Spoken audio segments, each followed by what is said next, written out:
Sayyidina Umar adalah khalifah yang kedua. Beliau sebelumnya itu belum memeluk agama Islam.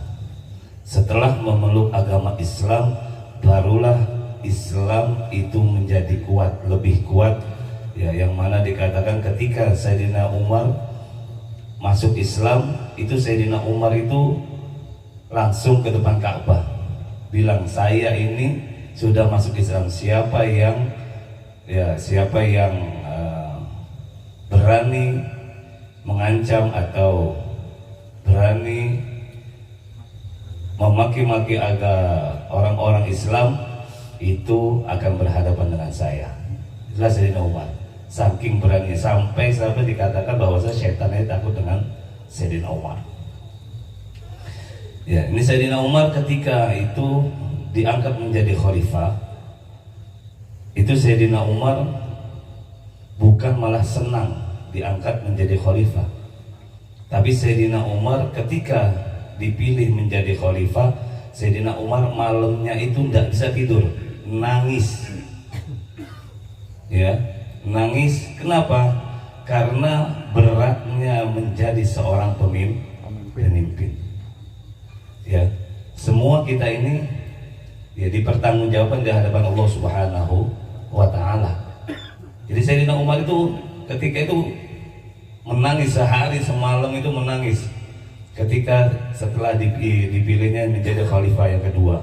Tapi kalau sekarang enggak, kalau sekarang malah senang. Bahkan ya mengeluarkan duitnya rela sudah. Ya, bukan dari zaman Sayyidina Umar. Sayyidina Umar itu seperti itu. Sampai Sayyidina Umar itu ketika menjadi khalifah, beliau sendiri yang keliling-keliling melihat masyarakatnya sendiri. Ya, sehingga ketika itu Sayyidina Umar menemukan seorang ibu yang tidak mempunyai apa-apa, lagi masak, nggak taunya masaknya itu dilihat bukan masak makanan, tapi batu yang dimasak. Sehingga Sayyidina Umar itu menangis sedih, sehingga Sayyidina Umar itu pergi pulang dan mengambil makanan di gudang, mengangkat sendiri. Gak ada bantuan prajurit gak ada. Sayyidina Umar sendiri.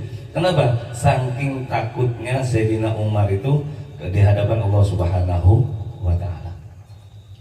Dan juga ketika ada seseorang yang datang kepada Sayyidina Umar untuk mengadu, itu ditanya dulu sama Sayyidina Umar, kamu itu datang kepadaku ini untuk apa? Untuk keperluan pribadi apa untuk keperluan negara? Kalau keperluan pribadi, kan ketika itu di tempatnya Sayyidina Umar itu, di kantornya itu ya berdatangan orang-orang yang menghadap, ada yang mengeluh ini, mengeluh itu ya. Jadi datang kepada Sayyidina Umar. Sayyidina Umar bilang, kalau memang buat pribadi, saya matikan lampunya. Karena kenapa? Karena ini uangnya rakyat. Kalau sekarang enggak, uangnya rakyat yang dimakan. Ya, itulah ya berbeda daripada zaman-zaman ya kepemimpinan Sayyidina Umar.